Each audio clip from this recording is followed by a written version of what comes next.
Hello, everybody. Welcome once again to Ancient History in 15 minutes, give or take a minute. I'm Kanaz Phylan, and I know I promised you Carthage last week. I'm going to be hiding out for a little while because I hear Cato the Censor's looking for me with a baseball bat, but I'm afraid that Carthage must be delayed. On Facebook, one of my friends asked me what I thought the sin of Sodom was. What is the sin that caused God to send down fire from heaven? And that's an interesting question, and it is not a question that you can answer without first establishing whether or not Sodom actually existed. Last week I spent some time talking about a purported dig at Tal el Hammam in Jordan. This time I'm going to look at the other area which has commonly been associated with Sodom. See, can we find Sodom in the southern Dead Sea? We're going to try to find out who were the Sodomites, who were the people that were supposedly destroyed by fire. I'm going to take a look at the Bible, at the book of Genesis specifically. I'm not coming here to debunk the Bible story, neither am I coming here to prove the Bible story. I'm treating the Bible in this situation the way I would treat the Iliad and the Odyssey when I was doing my piece on Troy. I'm looking at this as a historical document and seeing what can I find amidst the myth, what can we learn about this ancient world. And we're going to start with the book of Genesis.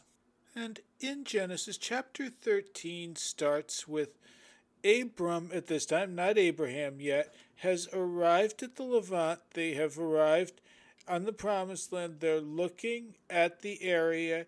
He was traveling with his nephew Lot. They both brought entourages with them.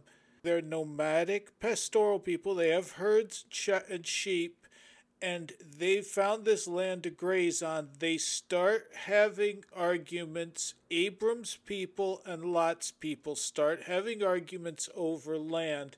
So finally they say, look, there's a lot of land here.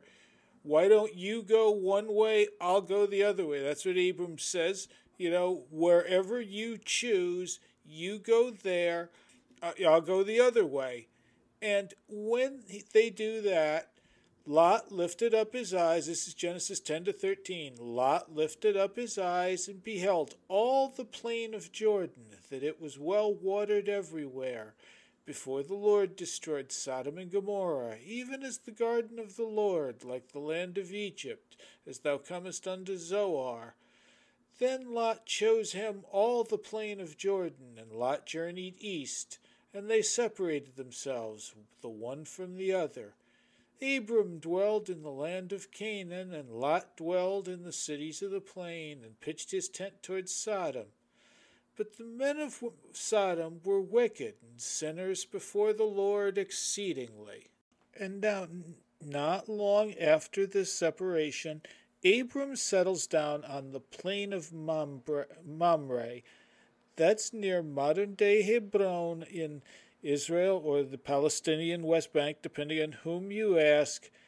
The region across the river on the other side was raided by invaders. That's not uncommon in the Bronze Age Levant. There were lots of situations like this one, but the details of this conflict were recounted almost 1,000 years later in a book that wound up becoming the biggest bestseller of all time. Now, let's see how close their accounting matches with what we know of the historical and the archaeological record. Genesis 14, starting chapter 1. And it came to pass in the days of Amraphel, king of Shinar, Arioch, king of Elasar, Chedorlaomer, king of Elam, and Tidal, king of nations, that these made war with Berah, king of Sodom, and with Birsha, king of Gomorrah, Shinab, king of Admah, and Shemeber, king of Zeboim, and the king of Bala, which is Zoar. All these were joined together in the Vale of Siddim, which is the Salt Sea. 12 years they served Chedorlaomer, and in the 13th year they rebelled. Okay, now let's go through the names first of the 4 kings who supposedly came into the land across the river, the land of Lot. Shinar, the king of Shinar, first of all, variations of the word Shinar are found in Egyptian, Greek, and Hittite records. They always describe southern Mesopotamia. In the Torah, Shinar is always used to reference Babylonia, and traditionally Amraphel of Shinar has been identified with Hammurabi, the Babylonian king and lawgiver. Now, about the next one, I took a look at the 1901 Jewish Encyclopedia. I also did some look around at Midrash and Jewish folklore on Sodom, because it is like Sodom is a big story in 3 major world religions, and it originated in the Jewish community, so I figured I would look at Jewish folk history. They said that the cutting-edge scholarship of the 20th century believed Arioch was Ediaku, king of Larsa. So I did some digging on this. Larsa was a really old city. It was a cultic center for the Sumerian sun god Utu, worshipped by the Akkadians as Shamash. After the fall of the Sumerian Empire, this will be near the end of the 3rd millennium. This is about 2000 BC. The Sumerians withdrew. They had a little rump dynasty and a small bit of territory, the city-states of Isin and Larsa. That lasted for a very little while. Around 1924, there was an Amorite named Gungunum. He seized power over Larsa, and that was very important because Larsa controlled the trade route with the Persian Gulf. Larsa was on the Persian Gulf. Now, who are the Amorites? Well, what we know of them is they came from northeastern Syria. They spoke a Canaanite dialect, so they spoke a dialect very like the Phoenicians who I talked about earlier. So the Amorites we know are polytheist Canaanites. That means they speak a Western Semitic dialect. The Sumerians, the Elamites, the people in that region, had the Akkadians. They had very, very little respect for the Amorites. They referred to them as the Martu who knows no house or town, the boors of the mountains. But somehow those boors of the mountains seized control in city-states all over the region.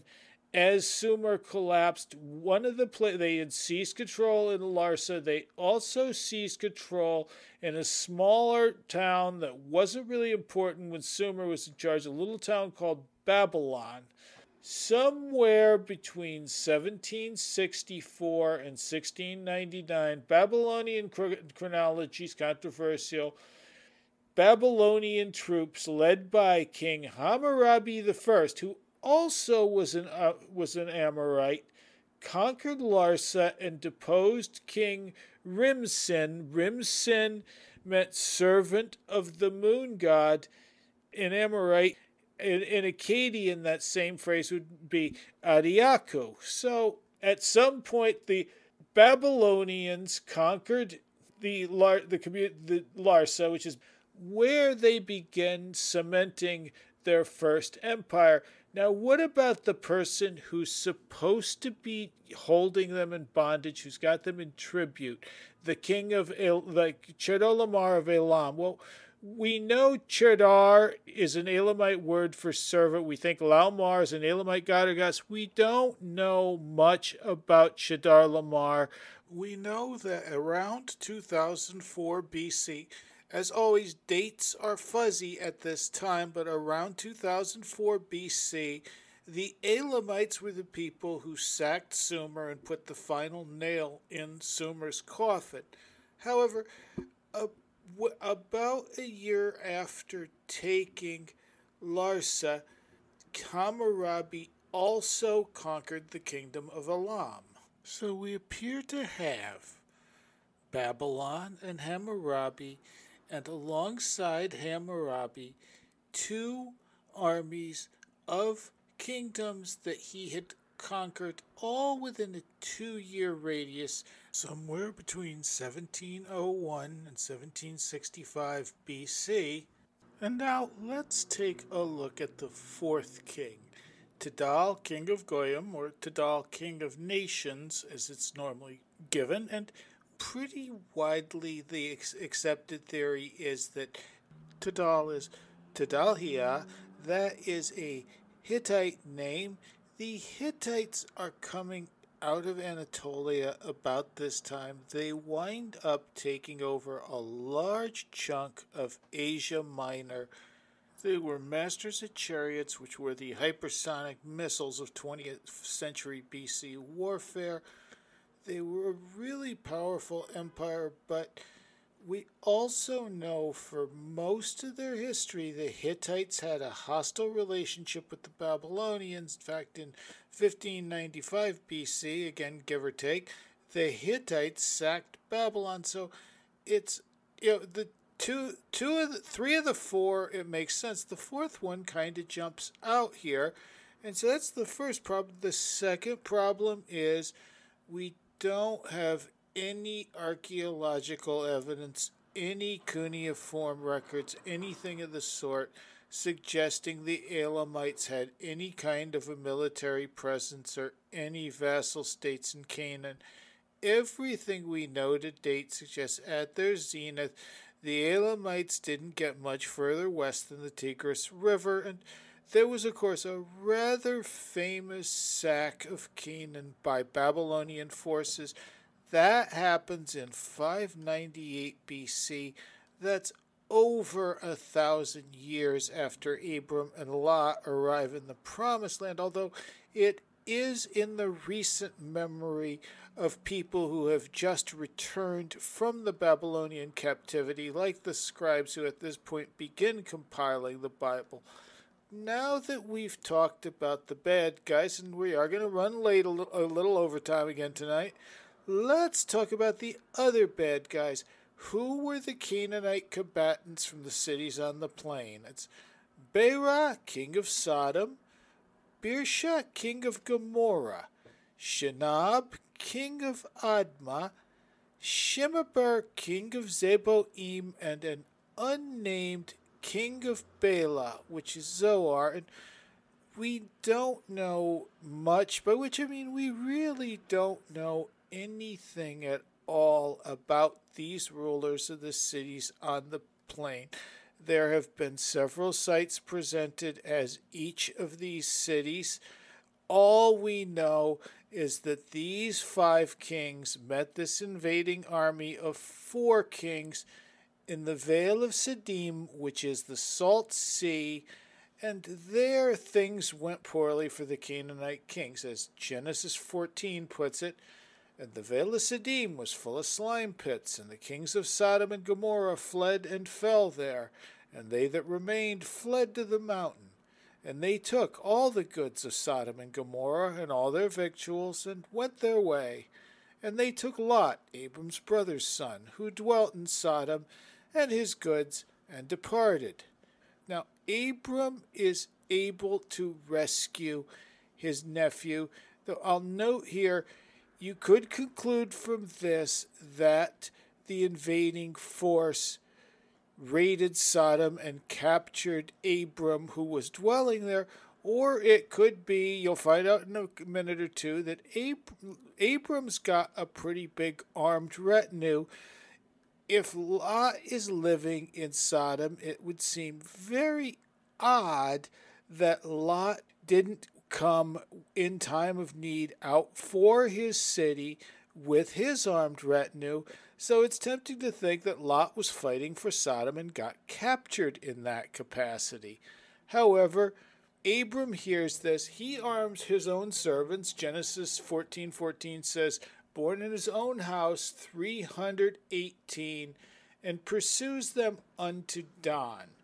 The city that the scribes, post-Babylonian captivity scribes identified as Dan at that time, had been captured by the Hebrew tribe of Dan at the 12th century BC. That's several centuries after this. When this would have happened, it was still a Phoenician city, and it was called Laish. The Phoenicians did a big business in slavery. It sounds like these raiders were carrying Lot and the captives north to a Phoenician city. It's not hard to imagine they were bringing merchandise there with them, as well as probably selling some of their plunder. Laish or Dan is in the Upper Galilee in northern Israel. It's about 175 miles north of Abram's home. Again, that's in Hebron. And according to this account, Abram and his servants came by night. They split up and they drove out this invading army of 4 armies, supposedly, all the way to Hobah on the left hand of Damascus. So, whatever we know about these invaders, we know that they seem to have come in from the north and were heading to the north. Now at this time, Damascus and southern Syria are paying homage to the king of Katna.